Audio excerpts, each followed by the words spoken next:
the secret translation of the Fed's big annual meeting, and it's not good. Now, when it comes to the Federal Reserve, the central bank of the United States, they talk about the market and the market moves. It's what we call jawboning. And you have to believe that every single word that comes out of their mouth is measured and is meant to provoke a certain feeling and even more specifically a certain action. That's why you see certain economists, like an interview I did with Jeff Snyder, saying that, look, the Fed didn't really do anything. They didn't create any more money. And I say, just by them saying something, they caused the markets to move. So we're going to take a look at the big annual meeting that just happened of all the central bankers of the world coming together. What the speech is that Fed Chair Jerome Powell gave, and we're going to decipher it to pull out some of these words with hidden meanings so you can understand exactly what they're really saying, more importantly, exactly what they're doing, and what you can expect to happen with both the markets and the economy, your business, your job, and more. So let's go ahead and dig in. All right, welcome back. If you're new to the channel, my name is Mark Moss. I make these videos to change the way you think about money because almost everything you've learned is wrong. And if you don't learn to decipher what it is that the bankers are saying, what the politicians are saying, your leaders are saying, specifically today what the Federal Reserve is saying, then you don't really understand exactly what they're meaning and, more importantly, what the actions will come. Now, it's crazy. I get it. We don't want to do this, but it is what it is. We have to all sit around and wait for the Federal Reserve to tell us what the fate is of our own lives, our own business, and our markets, our retirement accounts, and so much more, which is insane. Will they increase the money supply? Will they decrease the money supply? Will they raise the rates? The insanity that anybody, any person, any group would control the money supply is insane, and we see this more and more today. Hopefully you're waking up to this, but it's the system that we're in, and it's a system that we have to deal with. And so if you care about your retirement account, your investments, your stock market accounts, your real estate, and more, then we have to understand. So let's go ahead and dig in. You can see on my screen right here, the annual meeting we're talking about is the Jackson Hole Economic Symposium, and this isn't just for the Federal Reserve of the United States, the central bank, I should say, of the United States. This is dozens of central bankers, policymakers, academics, and economists from all around the world. It's an annual economic policy symposium that's held here in the United States in Jackson Hole, Wyoming. So this isn't just for the Central Bank of the United States. This isn't just for the Federal Reserve. This is central bankers from around the world coming in, economists from around the world, policymakers. They all get together and they all talk about what the fate is of all of us, our businesses, our retirement accounts, and what they're going to do. So let's go ahead and look at this. What we have right here is the speech. This is directly on the federalreserve.gov website. It's the Board of Governors of the Federal Reserve System, and so we can see the speeches right here. Monetary policy and price stability. Now, before we dig into exactly what's been said, it's important to understand that they have these meetings regularly. The Federal Reserve has meetings regularly every month, and they tell us what to expect. Are they going to raise rates? Are they going to decrease rates? What are they watching? What is the data? What are they feeling? What's their sentiment? Remember, all these things have measured words. And what happened is after the last meeting, Fed Chair Jerome Powell started making remarks afterwards. And the markets interpreted what he said as dovish, meaning there's hawkish and dovish. Hawkish meaning they're going to be more strict, more harsh, try to crush the markets more. Dovish would mean, no, we're going to be light, we're going to be softer. And they interpreted his comments as dovish, and so the market started rallying after the last meeting. Well, that was a problem. They didn't want that to happen. And so now he has to come back out. Well, as a matter of fact, after that last meeting, multiple board governors started coming out and saying, wait a minute, that's not what he said. That's not our feeling. We're not dovish. We're going to be hawkish. And so this meeting had to be even more hawkish. So it's important to understand that. Now let's go ahead and dig into exactly what they said here. So first thing, it says, at past Jackson Hole conferences, so last year, I've discussed broad topics such as the ever-changing structure of the economy. Ever-changing structure of the economy. So the economy is changing all the time.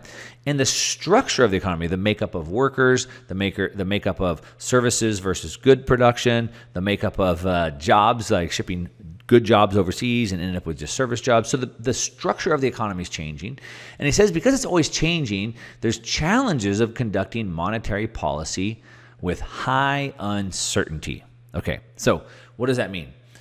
monetary policy. Should we increase the money supply? Should we decrease the money supply? Raise rates, lower rates? Should we change the monetary supply in a time when there's high uncertainty? So basically, we don't know what's going to happen. Nobody knows what's going to happen. We know this already, right? They told us as much.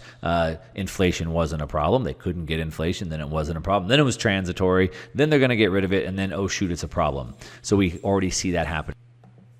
Next thing you know, inflation's raging way too high, and now they can't get a handle on it. So they're trying, and they're raising rates, and they're raising rates, and they're raising rates, and they're jawboning. They're saying these things, and they can't get a hold of it. And so not only is the structure of the economy changing, but now they're trying to conduct monetary policy under high uncertainty. What does that mean?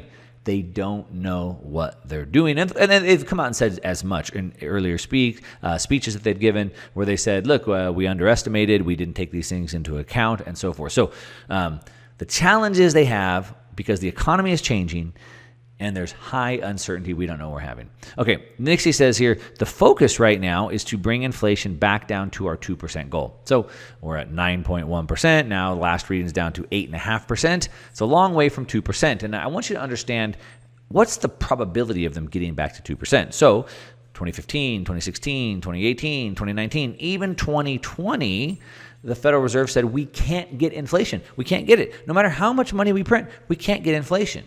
Meaning they couldn't get the prices to go up. They couldn't get to 2%. Then Jerome Powell said, we're going to, quote, let it run hot, as he said, meaning we're going to overshoot our goal. We'll get to 4 or 5%, and then we'll average it together. So we've had all these years of 0%. We have a couple years of 4 or 5%. We'll average together. Oh, yeah, we'll call that good. That's 2%. But they were trying to get to 2%. They got 9. That's way overshooting it.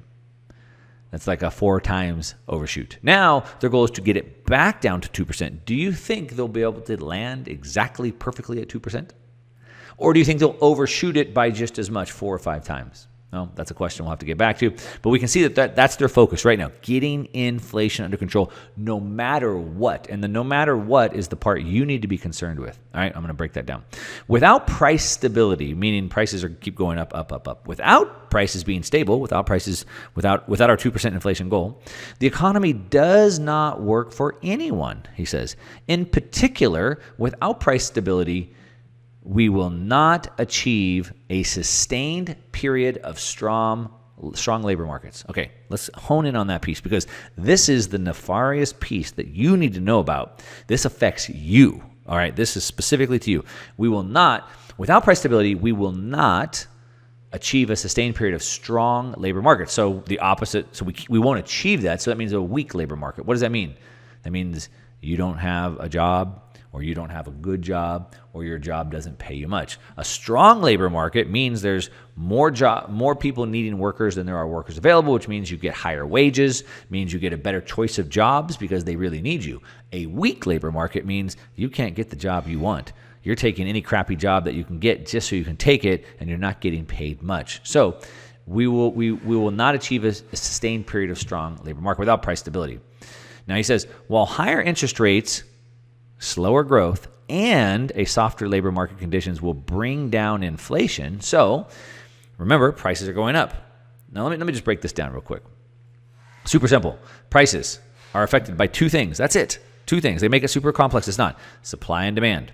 If the prices of things are going up, you have 2 options. You can increase the supply or you can lower the demand. Now, if there was 1 house for sale and there was 10 buyers or 5 buyers, the price of that home would go up because 5 buyers would bid for it. If there was 5 homes for sale but only 1 buyer, the price of the homes would go down. Very simple, right? So if prices are going too high, gas prices are too high, steak prices are too high, home prices are too high, and the Fed wants to bring those prices down, well, the Fed can't create more gas or more steak or more homes. They can't increase the supply. What can they do? They can crush the demand. They can make you feel poor so you don't go buy the steak or the gas or the home. All right, that's exactly what they're talking about. So while higher interest rates, slower growth, and soft labor market conditions will bring down inflation, meaning, sorry, you can't get any loans because the interest rates are too high, and sorry, your business doesn't grow because we have no growth, and sorry, you don't even have a job, but that's bringing down inflation. He says, they will also bring some pain to households and businesses. Yeah, no joke. So we're going to get inflation down. Don't you worry. But you're not going to have a job. You're going to be broke. Your house is going to be worth half as much. Your real estate, your retirement account's going to be worth half as much. So don't worry. I mean, it's pain. It's pain for households and businesses. He says, don't miss this part. These are the unfortunate costs of reducing inflation. Listen what he's saying here. It's going to bring pain to households and to businesses, but unfortunately, this is what it's going to take to reduce inflation. So we need to wipe out your retirement account. We need to wipe out your home. We need to get rid of your job. And that's just the cost of bringing down inflation. So everybody's waiting. Everybody works with this bias, and this is a key piece here. Let's talk about this for a second. So we all have biases. And one bias that we all suffer from is something called recency bias or maybe normalcy bias. So whatever's been recent, we'll just continue on. Or whatever's been normal, we'll just go on, right? So the Fed, the central banks have continued to bail out markets. They've kept lowering rates. They've kept pumping money in. And every time the market's dropped, it's gone back up. And so we have this normalcy bias. That's just normal. And so we operate with this bias that the Fed or the central banks want to save the market. So everybody's asking questions like, oh, when will the Fed pivot? When will the Fed come off of this hawkish stance and go back to dovish? When will they pivot and start lowering rates again and pumping money into the system? But that assumes a bias that they want to save the markets. But he's telling you right here, they don't.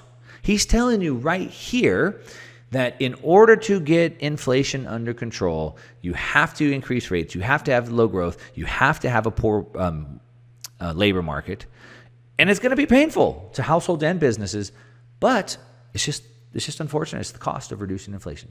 Take it. Shut up and take it. All right. So we have to understand that this is where things are going. Now he says down here, restoring price stability will likely require maintaining a restrictive policy stance for some time. So don't expect policy to ease. Don't expect a dovish pivot.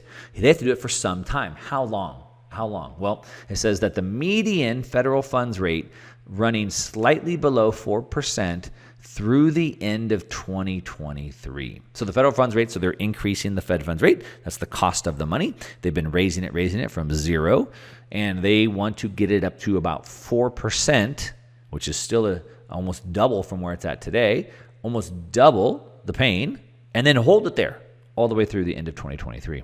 While the entire economy, while the job market, while the real estate market is imploding, they're going to hold it there for a sustained period of time. All right, so that's directly out of his words. Let's out of his mouth. Let's look at a couple other commentaries. So here's on Bloomberg.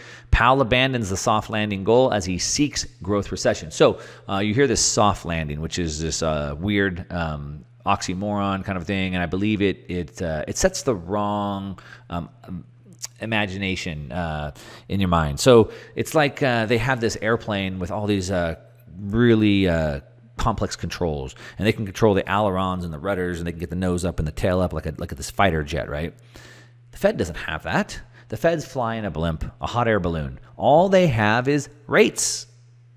So they can increase the money supply by reducing rates, or they can lower it. They can add hot air, and they can lower. They can release the hot air, and they can add more hot air. That's it.